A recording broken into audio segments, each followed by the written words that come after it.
3세기경에 이 카르타고라는 곳에서 순교하는 이 키프리아누스라는 교회의 감독이 있었습니다. 이 키프리아누스라는 감독이 자신의 친구인 이 도나투스에게 편지를 써 보낸 적이 있습니다. 그 편지에는 이 키프리아누스가 회심한 내용이 담겨 있습니다. 다시 말해서 자신이 어떻게 예수를 믿게 되었는지에 대한 그 이야기를 이 편지를 통해서 전해 주었습니다. 내용은 이렇습니다. 도나투스, 이 세상은 정말 추악하다네. 믿을 수 없을 정도로 추악한 세상이야. 그런데 도나투스, 나는 이 추악한 세상에서 조용하고 성스러운 사람들을 발견하였다네. 그들은 무엇인가 큰 비밀을 갖고 있더군. 그들은 우리가 이 세상의 삶에서 느끼는 즐거움보다 1000배나 더 큰 기쁨을 누린다네. 그뿐만이 아니야. 그들은 남들에게 비웃음을 당하고 박해를 받는데도 그것에 대해 개의치 않는다네. 그들은 자신들의 정신을 지배하고 있는 거지. 또한 그들은 이 더러운 세상을 이겨낸 거야. 도나투스, 그 사람들이 누군지 아나?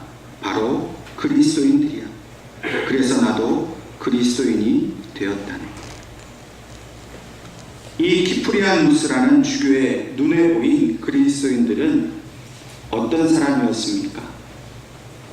그리스도인들은 거룩한 사람들이었습니다. 또한 세상에 그 모르는 큰 기쁨을 누리며 사는 사람들이었습니다. 마지막으로 그들은 세상의 어떤 모진 고난과 핍박에도 결코 세상에 지지 않고 승리하는 사람이었다는 것입니다.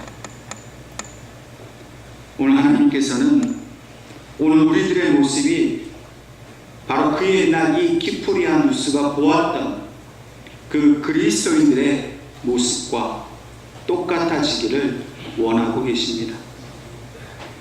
그래서 하나님은 우리를 택하신 겁니다. 우리를 택하셔서 그리스도인다운 삶을 살도록 우리를 부르신 것입니다. 이사야 48장 10절 말씀에 보라, 내가 너를 연단하였으나 은처럼 하지 아니하고 고난의 풀무불에서 택하였노라 말씀하셨습니다. 이 말씀은 하나님께서 우리를 택하신 것은 우리가 잘나고 똑똑하고 뭔가 하나님께 필요할 만큼 가진 것이 많아서 우리를 택하신 것이 아니라는 말씀입니다.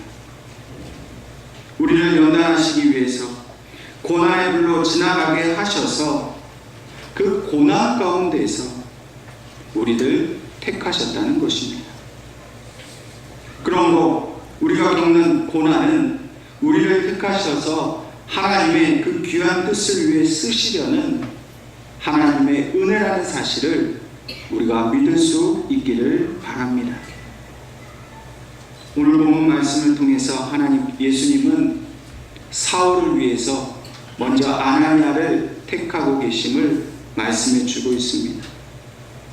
이 아나니아라는 사람은 예루살렘 그 교회가 박해를 받을 때에 다메섹으로 도망했던 그런 예수의 제자가 아니라 본래부터 다메섹에서 살고 있었던 사람이었습니다. 물론 이 아나니아에 대한 기록이 많지는 않습니다만 사도행전 22장 12절 말씀에 의하면 이 아나니아는 모든 유대인들로부터 칭찬을 받는 그런 경건한 사람이었음을 우리에게 말해주고 있습니다. 이러한 아나니아에게 예수님께서 환상 가운데 나타나셔 한 가지 사명을 주십니다. 그 명령의 내용은 직가라는 그 거리에 있는 유다의 집에 있는 다소 사람 사울을 찾으라는 것입니다. 예수님은 아나니아에게 사울에 대한 구체적인 정보를 주셨습니다. 그리고 이 정보를 통해서 본래 이 다메섹에 거주하고 있었던 이 아나니아는 사울을 쉽게 찾을 수가 있었습니다. 그런데 왜 주님은 하필 이 아나니아를 사울을 위해 택하셨을까요? 우리가 이전에 설교 말씀 들은 대로 사마리아에서는 성령 세례를 베풀기 위해 예수님께서는 베드로와 요한을 택하여 보내셨습니다. 또한 이디오피아의 내시를 위해서는 그 먼 사마리아에 있었던 빌립을 택하셔서 보내셨습니다. 검증받은 사도와 집사들이 있었음에도 불구하고 이 이름도 잘 모르는 아나니아를 택하신 이유가 무엇일까요? 그것은 사울에 대한 그 예수님의 선택을 증거해 줄 사람이 필요했기 때문입니다. 그래서 이 다메섹에 살고 있고 또 하나님께 신실한 사람이었던 이 아나니아가 택함을 받은 것입니다. 이 사실은 12절 말씀에서도 확인할 수 있습니다. 동일하게 예수님은 사울에게도 환상을 보여주셨습니다. 그리고 그 환상 중에 이 아나니아라는 사람이 찾아와서 자신의 눈을 뜨게 하는 것을 사울로 보게 하신 것입니다. 그러나 이러한 예수님의 명령에 대해서 아나니아는 매우 의아한 반응을 보일 수밖에 없었습니다. 이어지는 13절과 14절 말씀을 통해 보면 사울은 좋은 소문을 가진 사람이 아니었습니다. 아나니아도 사울이 어떤 사람인지를 다 들어 알고 있었습니다. 근데 그런 사람을 찾아가서 예수님의 그 맡기신 일을 전하라 하는 것을 이 아나니아는 도무지 이해할 수가 없었던 것입니다. 아나니아 입장에선 당연한 겁니다. 그가 얼마나 예수님께 대하여 박해하고 믿는 자들을 잡아 가두었는지 그 소문이 자자했는데 그 사울을 찾아가 주님의 뜻을 행한다는 것은 어려운 일이라는 것을 아나니아가 잘 알고 있었습니다. 그럼에도 불구하고 주님은 이 사울을 인도하라고 아나니아를 부르셨고 또 아나니아는 물론 의심을 가졌지만 그 부르심에 순종할 수밖에 없었습니다. 아나니아 입장에서도 어떻게 이런 사람을 예수님을 위해 택하셨는가 의심할 수밖에 없는데 사울이 주님의 택함받은 그릇이라는 사실을 어떻게 그 당시에 살아가고 있었던 그리스도인들에게 이것을 전할 수 있으며 또 그들이 사울을 예수님의 택한 그릇이라고 받아들일 수가 있겠습니까? 우리 주님께서도 그 사실을 잘 알고 계셨습니다. 그래서 아나니아를 택하신 겁니다. 아나니아가 사울을 도와서 예수님이 그를 택하셨다는 그 확실한 증인이 되도록 예수님이 아나니아를 부르신 겁니다. 그래야 사람들이 사울의 말은 못 믿어도 아나니아의 말은 신뢰하여서 과연 사울이 변화되었고 그를 주님께서 쓰신다라는 것을 분명히 알기 위함인 것입니다. 뿐만 아니라 여기에 한 가지를 더해서 이 사울이 택감받았다는 증거가 확실하다는 것을 또한 보여주고 계십니다. 그것은 11절 후반절 말씀처럼 저가 기도하는 중이다 라는 말씀입니다. 이 말씀은 주님이 아나니아에 대해서 이제 그가 진실로 기도하는 사람이 되었다라는 것을 말씀하시는 겁니다. 다시 말해서 이제 그는 더 이상 옛날의 사울이 아니라 변화된 사람이다 라는 것을 증거하시는 겁니다. 그리고 사울 또한 아나니아를 통해서 자신이 눈을 뜨게 될 것을 환상으로 보게 하심으로 인해서 사울이 기도하고 있는 그 기도는 그저 유대인들이 형식적으로 했던 그런 기도가 아니라 사울의 기도가 이제 예수님을 향한 영적 변화의 그런 통로였고, 그 기도를 통해서 이제는 예수님의 사람이 되었다라는 것을 우리에게 보여주고 있는 것입니다. 사울에게 있어서 자신이 눈이 멀게 된 사건은 매우 감당할 수 없는 그런 사건이었습니다. 그가 눈을 감고서 얼마나 많은 고민을 했겠습니까? 얼마나 많이 혼란스러웠겠습니까? 이제 자신은 율법이 최고라고 믿었습니다. 그 하나님과 예수님의 관계가 전혀 없다라고 생각했습니다. 그런데 이제 예수님을 만나고 보니 그 하나님께서 말씀하신 메시아가 바로 예수님이란 사실을 깨닫게 된 것입니다. 그리고 그 기도 중에 그런 평강을 얻었고, 이제 아나니아라는 사람이 자신에게 와서 자기의 눈을 뜨게 되면 이제 자신은 전혀 다른 새로운 삶을 살게 된다는 것을 기대하게 되었고, 또 그것을 준비하고자 하여 주님께 기도하고 있었던 것입니다. 그러므로 이러한 사울을 위해서 이 아나니아라는 사람은 사울의 길을 준비하는 사람이 되었습니다. 마치 예수님께서 이 땅에 오실 길을 세례 요한이 준비하였듯이 이제 앞으로 장차 사울이 가야 할 길을 아나니아를 통해서 준비하게 하신 것입니다.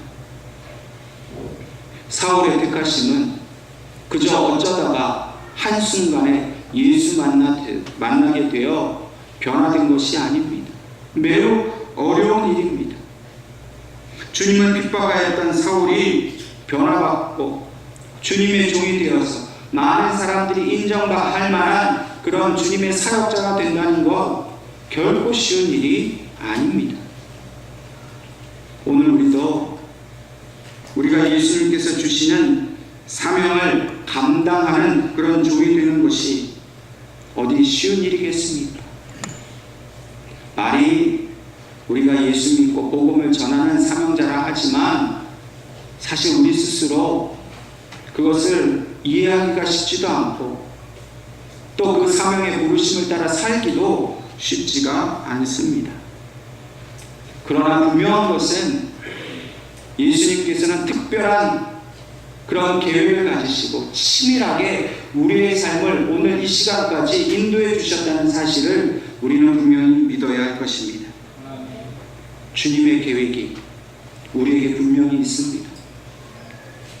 그 계획이 비록 고난의 길을 가는 것이라 할지라도 예수님은 그 고난 중에서 우리를 택하셔서 반드시 예수님의 뜻을 우리에게 이루기를 원하고 계십니다. 우리 인생이 어떻게 살아서 여기까지 왔습니까? 우리 마음대로 어찌어찌 하다가 흘러 이곳까지 온 것이 결코 아닙니다.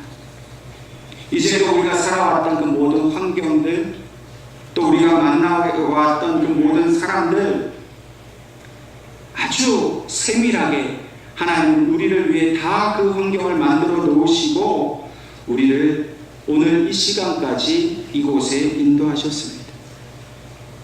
주님은 여전히 우리에게 대한 특별한 계획을 가지고 계십니다.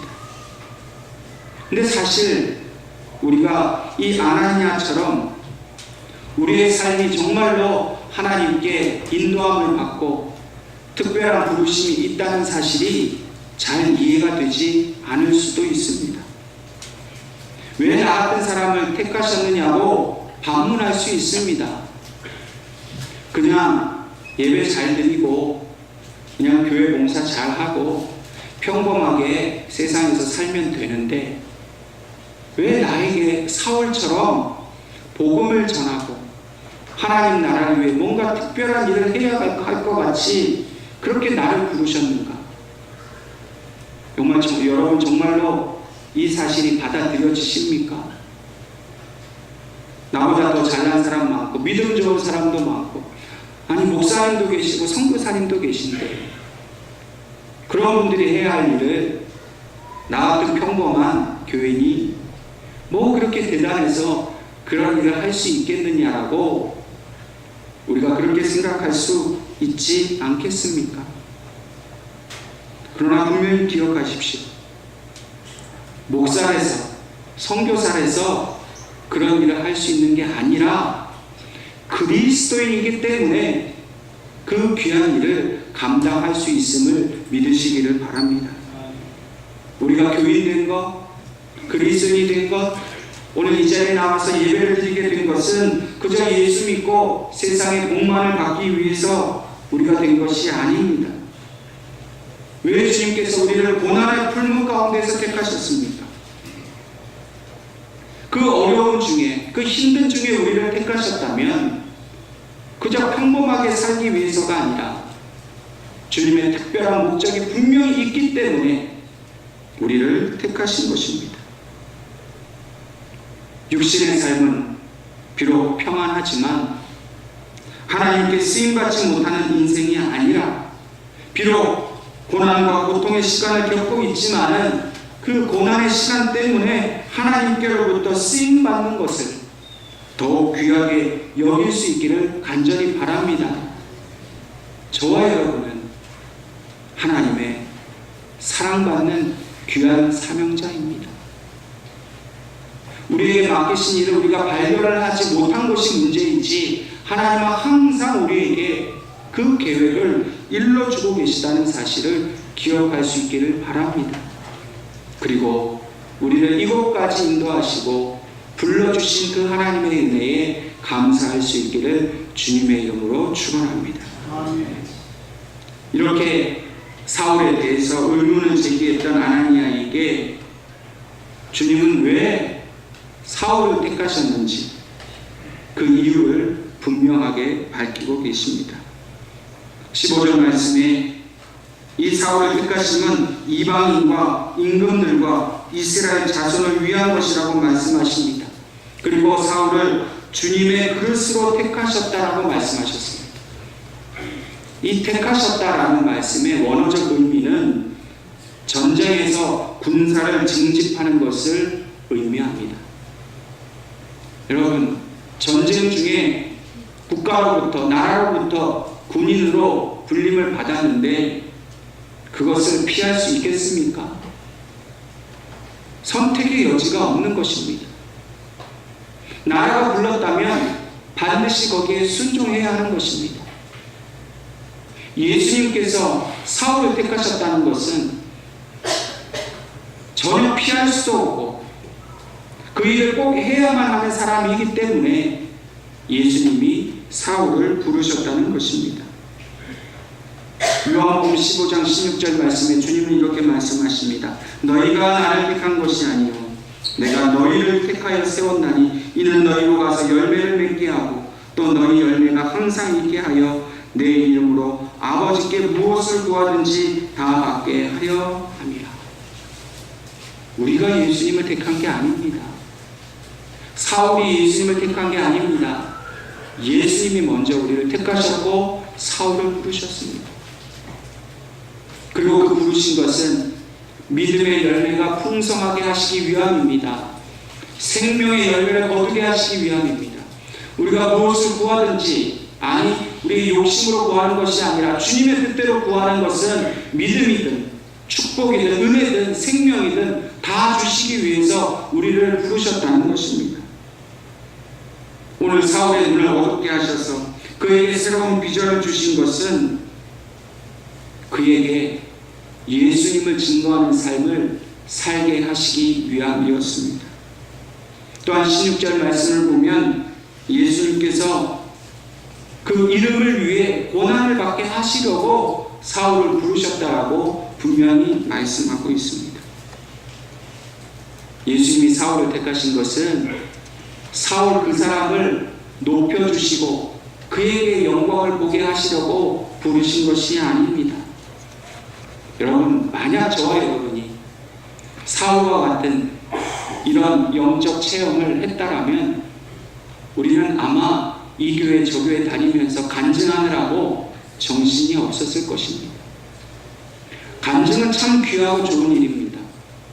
근데 이 간증이 자칫 잘못하면 하나님의 영광을 드러내기보다는 내가 이런 훌륭한 믿음을 가졌다고, 이런 신비한 체험을 했다라고 자기 자신을 드러내는 그런 실수를 얼마든지 범할 수 있는 일입니다.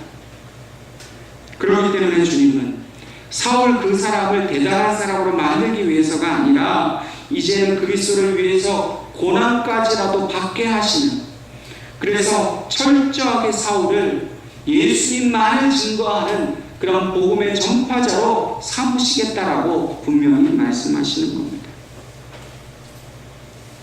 이제 우리도 왜 예수님이 우리를 예수 믿게 하셨는지를 분명히 이해해야 합니다.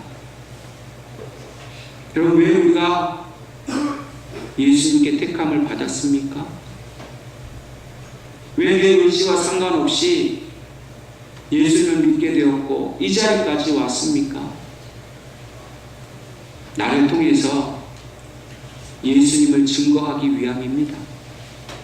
나에게 아들의 생명을 주셔서 우리를 살리신 이유는 이제 내가 나아가서 하나님이 그토록 살리기를 원하는 그 한 영혼을 살리게 하시려고 우리를 이 자리로 불러주셨다는 사실을 믿으시기를 바랍니다. 나는 누구인가? 나는 영광스러운 하나님의 그리스도인이라는 사실을 반드시 기억할 수 있기를 간절히 바랍니다. 이렇게 주님의 택함을 받은 그릇인 이 사울에게 아나니아가 찾아갑니다.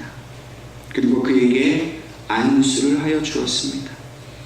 그때 일어난 일이 사울의 눈에 비늘 같은 것이 벗겨졌습니다. 그리고 사울이 세례를 받게 되었습니다. 특별히 이 사울의 눈에서 비늘 같은 것이 벗겨졌다라는 이 표현은 사도행전의 저자인 이 누가가 의사이기 때문에 사울의 눈이 떠지게 된 것은 실제로 의학적인 설명이 가능한 것임을 증거하기 위함이었습니다. 다시 말해서 사울이 눈을 뜨게 된 것은 만들어낸 이야기가 아니고 또 그렇게 눈이 멀었다라고 착각한 것이 아니라 사울이 눈 멀었다 뜨게 된 것은 틀림없는 사실이라는 것을 이 누가가 증거하고 있는 것입니다. 여러분, 사울이 진짜 눈이 멀었습니다. 그리고 진짜 눈을 뜨게 되었습니다. 그럼 사울이 눈을 뜨게 된 것도 사실이라면 그가 세례를 받은 것도 사실입니다. 사람들이 의심하지 않겠습니까? 사울이 눈을 보지 못하다가 뜨게 되었다. 누가 믿겠느냐는 겁니다. 그가 세례를 받았다. 도무지 믿을 수 없다라고 말할 수 있습니다. 그런데 주님은 아나니아라는 증인을 분명히 세우셔서 사울이 이제는 정말 과거의 그 모습이 변화되었다는 것을 증거하게 하셨습니다. 이 사건을 통해 사울은 더 이상 과거의 예수님을 핍박하는 자가 아니라 이제는 예수님을 증거하는 주님의 참된 그 택함받은 그릇이 된 것입니다. 오늘 우리도 마찬가지입니다. 우리가 예수님을 믿게 된 것이 분명한 사실이어야 합니다. 우리가 그리스도인이 된 것은 진짜 참된 일이어야 합니다. 우리가 눈이 멀게 되는 그 고통을 통과하여서 예수님이 주시는 새로운 비전을 발견하고 이제 이 영적인 눈이, 우리 믿음의 눈이 온전히 떠지게 된 것이 우리에게 분명한 사실이어야 하는 것입니다. 여러분, 정말 예수 믿으십니까? 그저 예수 믿는 척하고 예수 믿는 것 같은 느낌만 있는 그런 신앙생활을 하고 있지는 않습니까? 정말 우리가 예수 믿는다는 것은 누구에게도 증명해 보일 수 있는 확실한 일이어야 합니다. 말로만 하는 것이 아니라 삶으로 보여야 합니다. 그래서 우리에 대해서 의심하는 사람들이 당신 정말 예수 믿는 사람 맞아? 라고 우리에게 의심하는 것이 아니라 당신 정말 예수 믿는 사람이 맞구나. 우리를 바라보는 모든 사람들이 그들의 입술로 증거할 만한 그런 참된 그리스도인의 모습으로 우리가 살아가야 한다는 것입니다. 누가 보더라도 우리가 더 이상 세상의 욕심에 눈먼 자들이 아니라 이제는 예수님의 눈으로 하나님이 주시는 비전을 가지고 살게 될 사람이라는 그 증거가 반드시 우리의 삶 속에 나타나야 한다는 것입니다. 그런데 사실 쉽지 않은 일입니다. 아마 이 말씀을 듣고 마음이 굉장히 부담이 되시는 분들도 있을 것입니다. 나 교회 다닌다는 거 별로 말하고 싶지 않은데,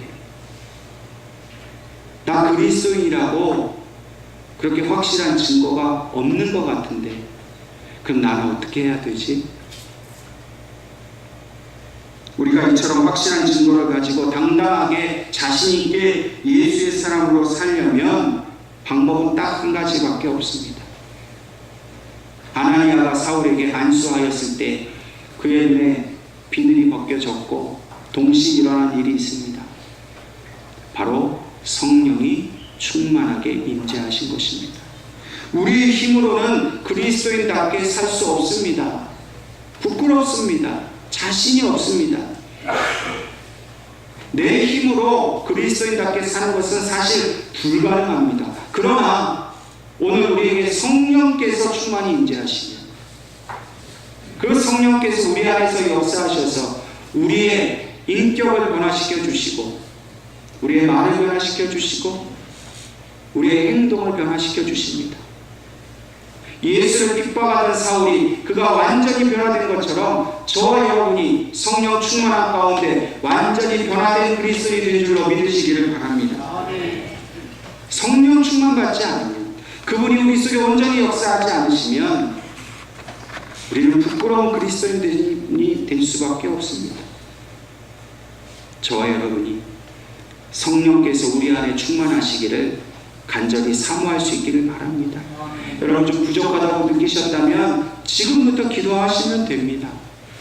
이제는 내가 그리스도인답게 살지 못했던 모습들 하나님 앞에 다 고백하고, 이제는 사울이 변화받은 것처럼 나도 변화받아서 주님을 증거하고 복음을 전파하는 이 귀한 사명 감당하는, 정말로 값어치 있는 삶을 살 수 있는 그리스도인이 되게 해달라고 기도할 수 있기를 주님의 이름으로 축원합니다. 마지막으로 이렇게 변화받은 사울이 음식을 먹음에 강건해졌습니다. 사흘 동안 눈만 온 것이 아니라 그는 먹지도 마시지도 못했습니다. 그는 완전히 죽었던 사람입니다. 근데 그가 다시금 눈을 뜨고 나서 음식을 먹게 되었습니다. 강건해졌습니다. 이것은 단지 금식하다가 다시 밥 먹고 힘이 났다는 그 말뿐만 아니라 더 나아가서 그의 정신과 영혼과 그 모든 것이 강건해졌다는 것입니다. 그는 사흘 동안 정신적인 고통을 겪었습니다. 갈등했습니다. 범민했습니다. 자신이 그동안 옳다라고 믿었던 모든 것을 버리는 그 고통이 얼마나 컸겠습니까? 예수라는 분을 미워하던 사람이 그 예수를 받아들인다는 것이 얼마나 힘들었겠습니까? 그런데 그가 눈을 다시 뜨게 되므로 그 모든 고통과 고민이 사라졌습니다. 이제 그는 완전한 예수님의 사람이 된 것입니다. 오늘 우리에게 이 사흘간의 그 고통이 있습니다. 죽을 것 같은 고통이 있습니다. 내 자아가 깨어지고 이전에 내가 옳다라고 믿었던 모든 것을 내버려야 하는 죽음과 같은 고통이 분명히 우리에게 있습니다. 그러나 이 고통에도 불구하고 이 고통을 이기게 하시려고 우리에게 성령을 보내주시고 우리에게 사명을 주시는 그 하나님께서 우리를 강건하게 만들어 주시는 줄로 믿으시기를 바랍니다. 세상을 살아갈 힘, 그것은 물질로의 힘으로 살아가는 것이 아닙니다. 육신의 힘으로 사는 것이 아니라 바로 이 사울을 강건케 하신 하나님의 능력으로 우리가 살아가야 함을 믿으시기를 바랍니다. 그리고 이 힘을 가지고 나 자신을 위해서, 내 자녀만을 위해 쓰는 것이 아니라 이 힘을 가지고 하나님의 영광을 위해서, 복음을 위해서, 주님의 이름을 위해서 우리가 써야 한다는 것을 기억하시기 바랍니다. 우리의 힘을 주님을 위해서 쓰면 주님은 우리에게 그 힘을 날마다 더해 주십니다. 우리의 힘을 내 욕심이나 내 욕망만을 위해서 쓰면 그 힘은 날마다 쇠하여질 수밖에 없습니다. 여러분 분명히 기억하시기 바랍니다. 우리는 예수를 전하는 그 힘으로만 살도록 예수님께 택함받은 사람들입니다. 저와 여러분이 이 부르심 앞에, 이 택하심 앞에 기쁨으로 순종하며 나아갈 때 성령님께서 반드시 우리를 도와주시고 오늘 우리 가정을 통해서, 우리 예언교회를 통해서 이 김포 땅에, 우리 조국 대한민국의 전 세계에 있는 열방과 민족을 위해서 복음을 전하는 일을 위해 우리를 기쁘게 사용하여 주실 것을 분명히 믿으시기를 주님의 이름으로 축원합니다. 기도하겠습니다.